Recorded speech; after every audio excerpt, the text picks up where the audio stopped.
free. Think, oh, wait a minute. I know Gary's going.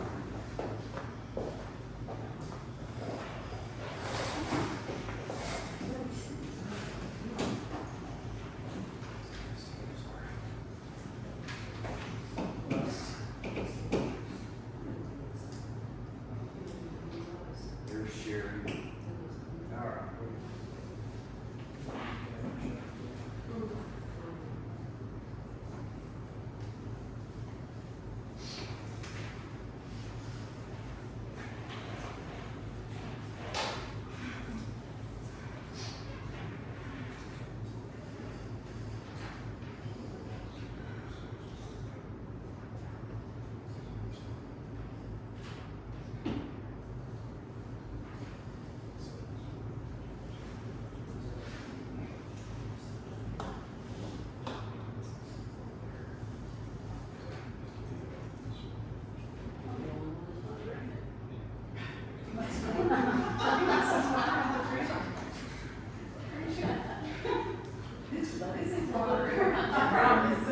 You want to get your water? No.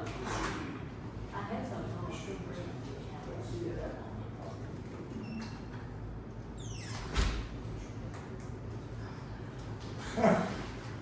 I could not look worse. I still have plumbers at my house. I really when I flooded my bedroom. So I don't want to get near anybody. Well, we've I already. don't want to get near my dad. It's already warm. You can speak this way, Vicki. You're gonna have to. You're good, Barry. All right. Well, we're gonna go ahead and start. Okay, fine. Okay, now we've got a quorum, so we'll go ahead and go. Let's go with the pledge of allegiance.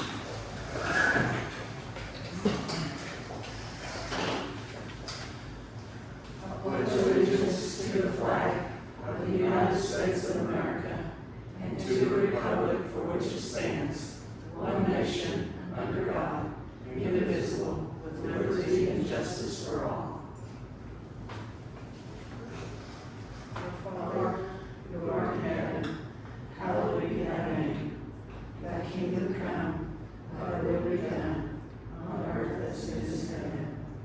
Give us this day our daily bread, and forgive us our trespasses, as we forgive those who trespass against us. Lead us not into temptation, but deliver us from evil. For thine is the kingdom, and the power, and the glory forever. Amen.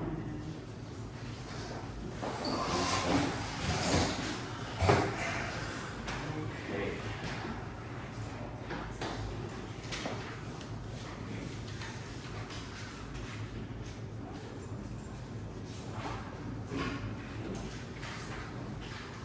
Everybody's got a copy of the minutes.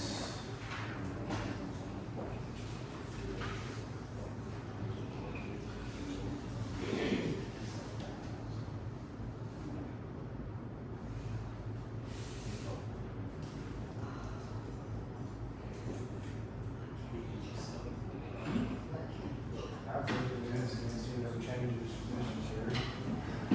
Okay. I'll second We have a that. second. All in favor? Any opposed?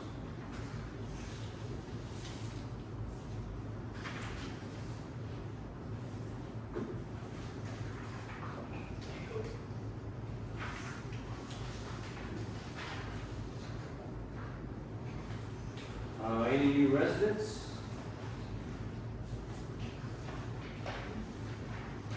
Down to the treasurer's report. We have 2 months, for the treasurer's report since we didn't meet in June. So for May, our beginning checking account balance was $52,577.09. Income for the month, Greenville County tax collection, $295.24. Road donation, monthly road donation for Mike and Rhonda Haywood, $20. Security gate pods, $40. Community center rental deposit from Sherry Fleming, $100, from Bo Fletcher, $100. Our Excel quarterly franchise fee, $3,188.48. Permit to Shannon Bannister, $25. Another deposit for Sherry Gate, security gate codes, $20. Randall County child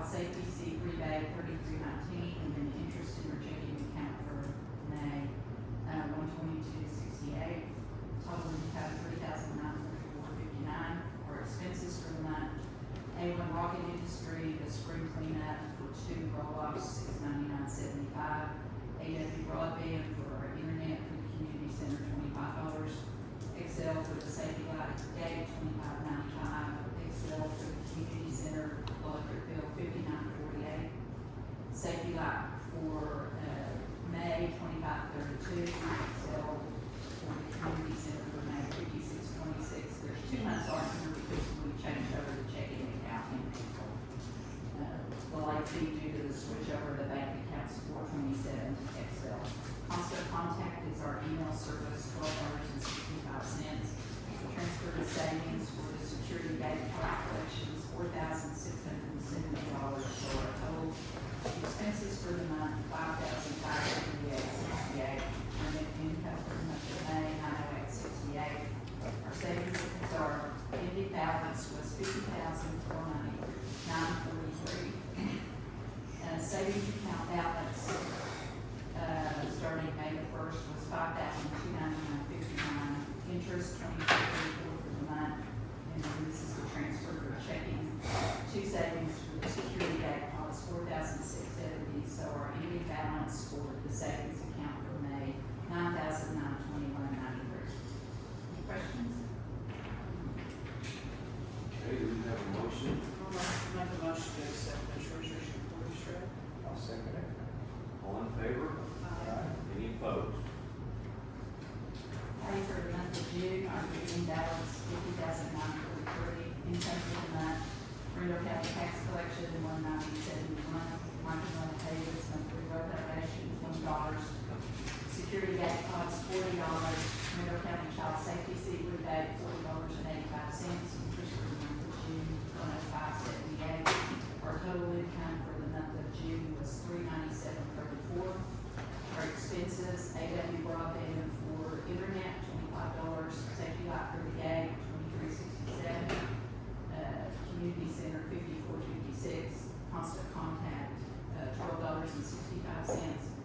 Amazon, we got flags for the village entrance, $21.34. And we did a check for the deposit refund, $50. So our total expenses, $187.20. And income for the month of June was $210.14. Our ending balance, $51,153.14. Savings account, we are $19.03. Interest for the month, so our ending balance on savings account is $9,940.96. Any questions? I'll make a motion we accept the June financial report as read. Okay. Second, Gary seconds. All in favor? Aye. Any opposed?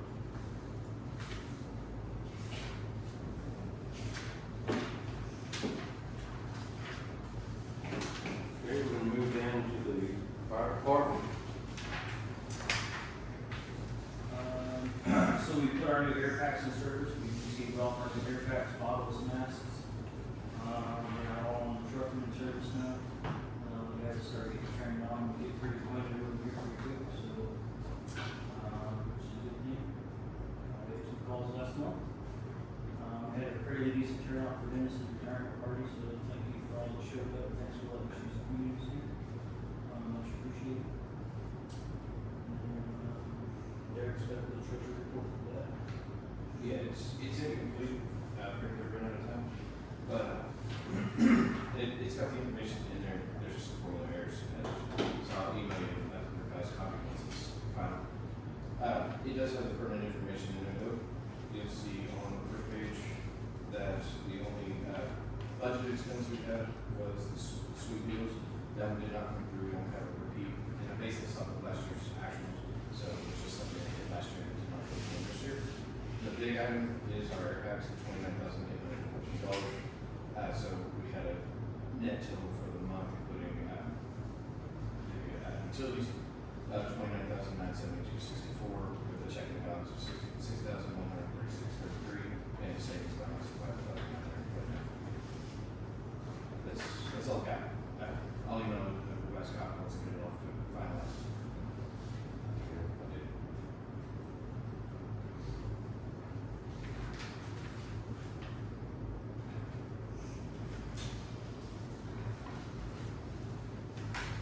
Anybody have any questions?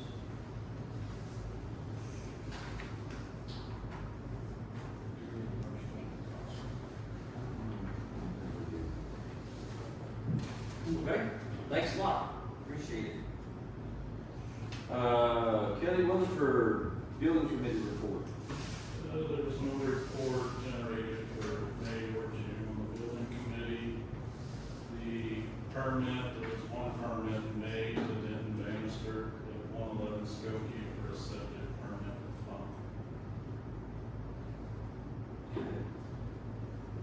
And permit report, That was it. that was it. Back to the ordinance report, Carolyn. Nothing for May or June, we'll have a lot for July. Okay.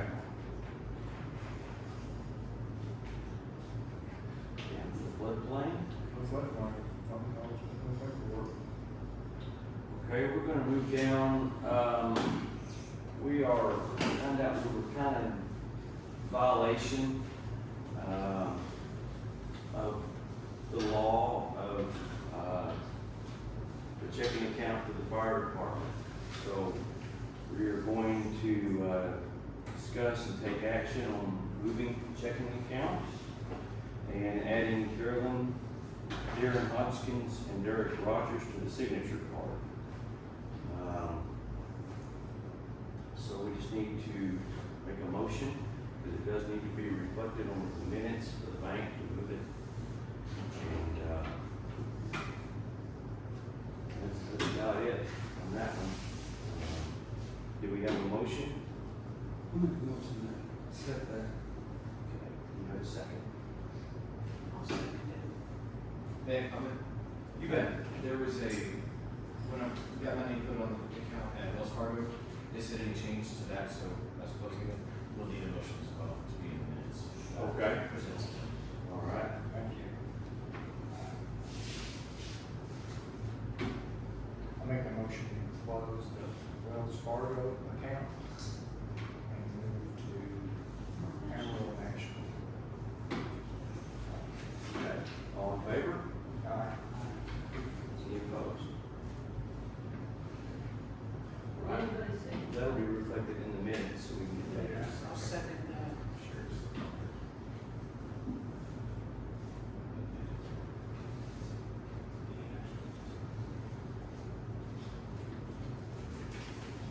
Okay, we're gonna move on down to public comments. Get that for me, please.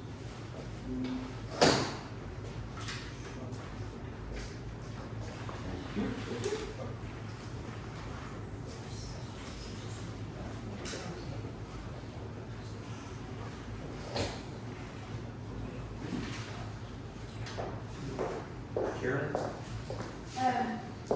We've had lots of comments and complaints about, Osage from the loop all the way to I-40.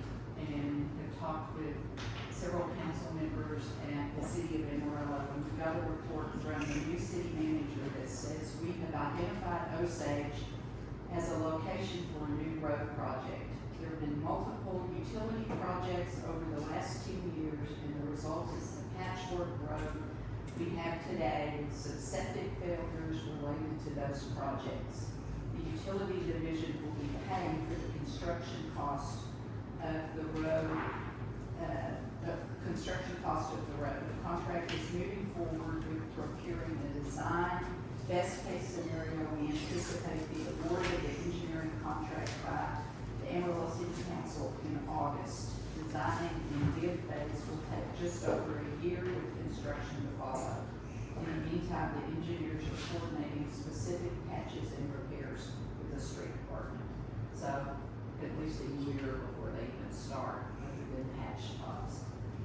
I'll send this to you. It's just an FYI. Yeah. That's just rougher than the road. Yeah. It is.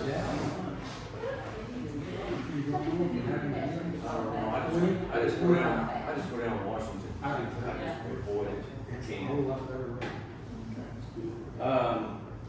Ruth Brown, if you want to stand and address. Yes, absolutely. I'm gonna stand right here so that Okay. I don't have my back to this. So my name's Ruth Brown, I'm the director for a nonprofit in Amarillo called Sister Bear Foundation. We work with neurological neurological injury and illness clients, so someone who's had a stroke, a traumatic accident, a TBI, anything along those lines. One of the things that we're doing is we're working through our community impact project. You guys will see a flyer like this passed out. One of our goals, especially with like our recent wildfires we had, there's a need for those that might have a disability and not able to self-evacuate even if they are notified of something. We're talking fires, storms, disasters, ice, flooding, public health disasters, and even human-made disasters that may strike. So one of our things that we're doing for our nonprofit is advocating for those individuals who may need some kind of assistance. I worked almost 12 years in fire and EMS and emergency management. And my question that I proposed to people, Darren, worked with him at Randall County, was do we have identification for quick access of the people in our community that need some kind of assistance? Because the last thing that we want is something coming across the news saying so-and-so perished in this fire, and everybody go, where was their support system? Who didn't know to get them out? So one of the things that we're doing is helping partner with the community, which will not just affect those that might have a disability or the ability need assistance, but it's also going to help through the survey that we do, notify who might need a generator backup, who requires oxygen, and if we're going to be without electricity for a certain amount of time, who do we need to check on? The other things with that is it's going to allow your community a database of who has storm shelter capabilities. So when we have that really nasty thing that's coming our way and it's inevitable, that people understand and know where exactly they can go. Part of that we do is this is one sample of our insights and education and advocacy that we do. It's just letting people know the things that they may have to do. So if we have someone who's elderly or disabled, there's additional planning things that we have to do to plan for an emergency evacuation or anything. So we also come along and do those kind of educational pieces. So we're working with all the local fire departments and especially villages in our rural communities across the Texas Panhandle, and hope to be able to continue to implement stuff. So can we put your website address on our Facebook page to let all of our residents know about this? Absolutely, and I think we have a plan that we could probably look at, tell me the fire, whenever you guys do Firewise. That'll be in October. In October. It's a great time to be able to not add something additional to another date, so it coincides with that. And we have experts on hand that can work from every single aspect of the planning process and implementation. So basically, we do everything. We're just asking permission. Can you give us the blessing? But what that allows us to do is also be able to be a supporting factor that if there is something that happens, that we're able to even pull teams of volunteers and people together to say, hey, we're going to come down and we're going to make sure that these people get access back to something or whatever that is. So if somebody does have some of their property affected, let's say in a wildfire, and their ramp is burned up, we're going to connect people to make sure that they get a ramp rebuilt to their property and things like that. So. Put a little message board out our mailboxes and we can post things out there too. Oh, absolutely. Yes, absolutely. So, and this one has links to everything as well, because our project goes a little bit more than emergency response. We're working with barrier-free businesses around the Texas Panhandle, as well as all of our wellness program that we do that provides support groups, caregiver support groups, access to equipment and daily living things that make life easier for someone who has a disability. How are you funded? We are funded mostly through private donors. We do have, since we're a nonprofit, we do have the ability to write for grants, which we do. And part of what we're going to be able to do with some of these things is maximize things. So when we have partnerships with things like the fire department, we're able to even jointly write for a grant for something. So let's say that we needed an ATV that can get people out, that has a handicap accessibility or a place to put a wheelchair or something on it. and that would benefit you guys, then we can step in as an advocate and an expert in that field and partner with Palisades to say, this would benefit the community. And so jointly, we can actually even look for some additional funding and supplies and resources. Are you headquartered at Amarillo? Yes, so right now, all the work we do is within the communities and the areas, so we take a lot of our resources to our clientele. Many of our clientele, they can't travel. One of the things we're advocating for is public transportation for those who have a disability. I don't know if any of you guys have tried to use that in the city of Amarillo or the area. We're trying to fight for that. So most of the time we do have to bring things. So we would bring things here and be able to do stuff. Our neurological rehab equipment, we do have actual physical equipment. It's housed at Northwest Texas Therapy Center on Georgia, and they are our medical partners. So I don't know if you guys know that Greenville's fire that just happened.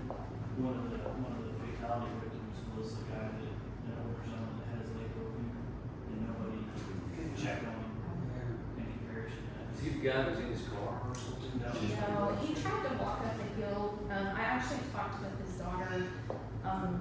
And the sad part about that is Rudos is a small village, right? He was the local bass player for the band who plays everywhere in town. Everybody knew he had a broken leg. They knew he couldn't drive.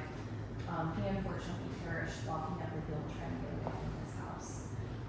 We also had a fatality that happened at the fires outside of Canadian for an elderly woman that did not have the ability to have somebody in check on her for evacuation. And I'm not gonna let that happen again. So do y'all show up at, say, we had a fire down here or something somewhere, do y'all show up? Our ultimate goal is to be able to expand to have volunteers that can show up in those crisis time needs. So right now we have a small group of people that can, but the hope is that we can, through funding and partnerships and things like that. Most of the time what that's gonna look like is an auxiliary of people from the community and the village where we're going. It's gonna be the people that show up and go, we have no idea how to help these people or how to do this stuff. And we come in with expertise and knowledge and be able to say, well, here's what I can have you do, and you grab 2 people and you guys go do that and kind of help with that. This is a newer concept. I can say through, and I think we had this conversation through, I went to fire school every single year, all 12 years I worked. I never once had anybody say, hey, in your community, you probably need to consider what this is gonna look like. Never once. So this is actually newer concepts. Just spoke at the International Emergency Managers Conference this last November, and it's a concept they're putting into this year's emergency management stuff nationwide. And so it's resilience, it's pre-planning to make sure that we can bounce back when a disaster happens. And part of that means that we don't lose a community member because of it. I don't know about you, I would lose sleep at night knowing that we could have done something. Ruth, how do we, I can think of one resident down here that would fall into this category, needing assistance getting out in fire, big flood. How do we get someone in this database? And to Darren's attention, so when he Yes. comes, he goes, oh, we got a person here. How do we get in the database? So right now I'm in conversation with 2 national database companies that's what they do is they allow a survey and questions to be put into place, which also allow for geo-targeting. So what would happen is, let's say at the fire, I'm just gonna talk through things. I've known you for forever. Okay, so let's say at Firewise in October, we would have a table set up. We'd be up here, we'd be able to enter things in, people be able to self-identify. It stays between that person, the fire department, we protect it as HIPAA data should be.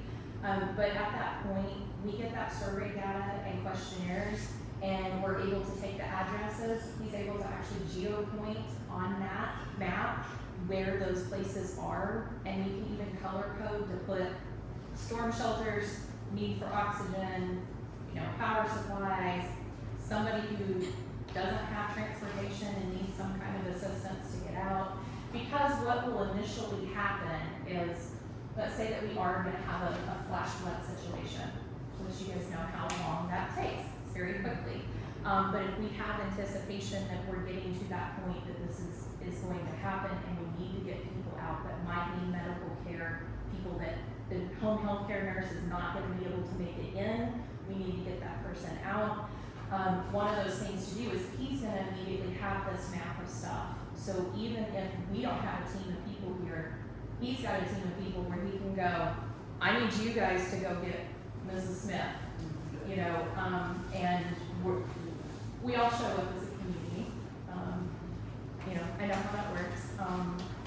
I was with Silverton Fire Department, Hall County Fire Department, and Timber Creek. When something happens, the whole community comes up and says, Chief, what can I do? And he's gonna be able to say all the green things to make sure people aren't in those houses and hand a map over and people be able to do something.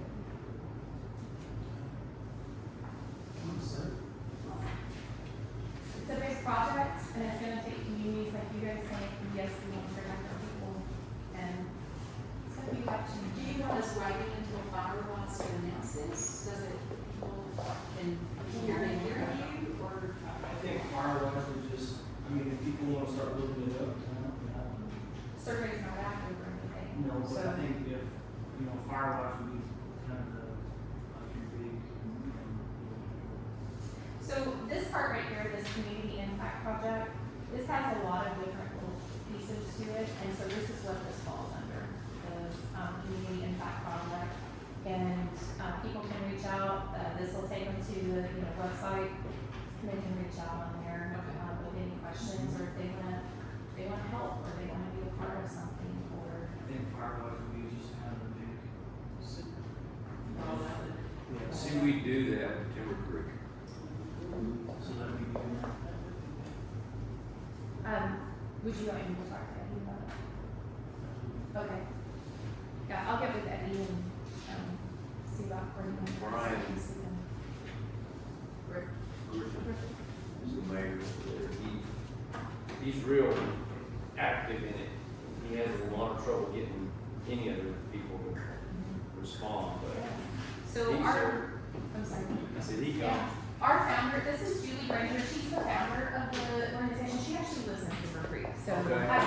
Yeah, just right, if y'all know Carol and Doug, I live right across the street from those guys, and I've lived down there for 20 years now, so I love that, you know, that you guys have the connection. I think, you know, right now today, we don't have our own transportation, but I feel like if we could get some people like yourselves on board and Timber Creek on board to kind of start this initiative, that's where we could get that grant funding to be able to afford something that we can actually show up with transportation.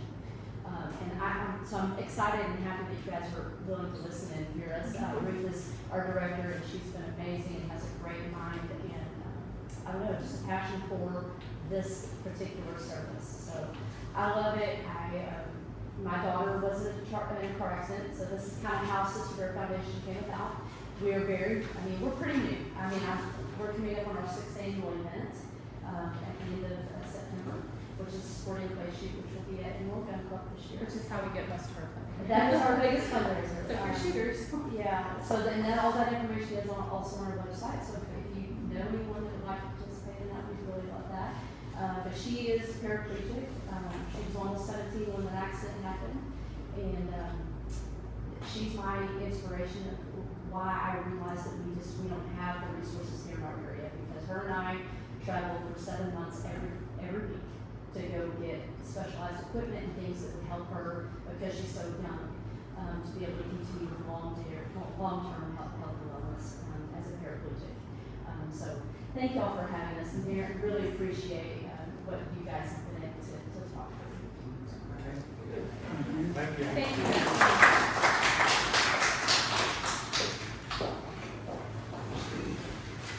Okay, over at 304 Canyon Creek is where we used Brian Bailey's land in the last couple of years for the chipper site, and it is not good. It's really, we had people bring stuff like they always do over there, and some big some things that need to be removed. And, then whenever the flood was here, we uncovered, I guess that's the word, trailer house frame. We broke that over there on his land also, and it's still sitting there. And so, we have got some money left, because we've got a good deal on the roll-offs from this last cleanup.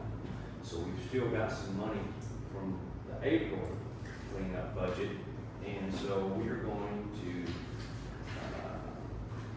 use that money and put a roll-off over here and see if we can't clean that area up a little bit more, you know, because it really is, it's not good. So, and then after we clean it all up, you know, if we have any room in it, you know, residents can use it for some of the brush, but again, you know, you have to kind of watch it, because people will just dump stuff over there and take off, and we're right back where we started again. So when they see that roll off, we'll start filling it up. But, we're gonna go ahead and have them brought in. I don't know exactly when, you know, when we wanna do it. We'll put it on Facebook and get volunteers. Yeah. We're gonna talk to, I think, I was at Ask Dennis, okay, he's got a generator, and we may take the generator over there so we can power a couple of saws and try to cut that trailer house frame up, because that thing is so big that it lifted Brian Anderson's tractor up off the wheels. I mean, it's really heavy. So, anyway, and I wanna put a thanks out to Terry Winkleman. He's been mowing the community center here. And for everybody else to start to mow their yards and take care of them and try to keep the weeds down. So, I guess that's about it. Oh yeah, I'm sorry. Did you have one more question? Yeah, I've got one more thing here, I'm sorry. Last summer, we had a road committee, and, you were on it, right? And Dave was on it, and, we had 2 or 3 other guys on it, and we went all around the village, and, we pretty much got every road covered, except for one. And that's Exmoor, and it's probably one of the worst roads in this village. And so, Yeah, we got a guy I rode around during the holiday. Exmoor seemed to be the worst. No doubt. And I know there's a lot of bad roads, but I think we ought to use that money to fix Exmoor, and then we can go to different projects every year just like that. It's definitely a mess. Gary, we counted the other day, there's 15 people on that blue that use Exmoor that live there. And I think it's probably the most populated private road. Yeah, and St. Andrews is kind of bad, but if the Exmoor is fixed, people can use Exmoor instead of St. Andrews. The St. Andrews isn't near as bad. And when I say it's not near as bad. It's not as wide. It's definitely, what could be a loop around people who live at the far end. That's John. And if, something comes up on St. Andrews, you know, two roads, got an option. Anyway. So I suggest we put money on Exmoor, maybe later, but next time, put some money on that. Well, We these be fixed. budgeted $14,500 for the road, and we've not used any of that. And we've done really good on our budget this year, and there may even be extra money Okay. toward the end of the year. We'll have to see how the next couple of months play out. And we will get bids from contractors. if you wanna get 2 or 3 bids, We'd like to get one, but. Yeah. Lone Star got one last time. Lone Star, and one of the guys showed up, but he never got back with me, Lone Star. Of course, they've done their work for a long time. They work with us. So I'd say Lone Star will be the first call back. I can meet with them. well, I When I think get back. we got most of the roads addressed. Yeah. In the village, a lot of the side roads, and then we used a lot of it, on Walker's Draw, much blew the whole budget last year and didn't even touch that expo window, which is the worst one in this We building. are still gonna get a couple of pallets of that patch, the bag patch stuff that we used last year and hit the, the potholes that are this big and so on the road. There's, a couple of dozen of them throughout the community. We're still gonna hit those like we did last year, just us. Get a bunch of guys together and bust those bags on and pack those holes in, so we are still gonna do the potholes that we can get to with the bags. That $19 bag of that stuff goes with a $350 repair. Yeah. That's about the same thing, and it lasts about just as long. So after the Several years ago, we had to deal with some concrete truck, and they came out and, Bill was still here. And we pulled concrete off there, and they got us some trucks. Yeah. I believe about 15 trucks instead. There was just an excess, they don't have to do it. I've got 3 generators, but y'all need to borrow them for that. But I highly recommend not in using Diablo blades on a sawzall. We went to Fridge and cut up 6 trailer houses with 4 sawzall. Really? 6-foot pieces. What brand? Yeah. The thing will cut like butter, but they are about $18 Yeah. a piece. I've got a big porta band, a big snap-on porta band, but that's what we were thinking of using, was that big porta We band. took the Diablo blade with sawzalls and we were just Cool. ripping these trailer houses We'll do that. up in about 30 minutes with 3 guys. Cordless stuff for cordless. Cordless, We'll sawzalls, try that. Okay. but I've got generators if you want to use Okay. them. Yeah, I've got. We'll try the cordless Electric stuff. saws. Yeah, for cordless, they'll do, but I've got electric saws, I can get a, and like, they also have a porta band saw, but not as big as yours, so. We got some options there. Okay. And then if we wanted to put it in the roll-off, that's fine, we could call the metal guy and he would come get it too. Yeah. Yeah, so. He'll come get it if it's cut up. Yes. I've asked you to look at it, it's just too much for I'm asking It's 3 too much, times. yeah. Well, I'll just drag it over the grants. Yeah.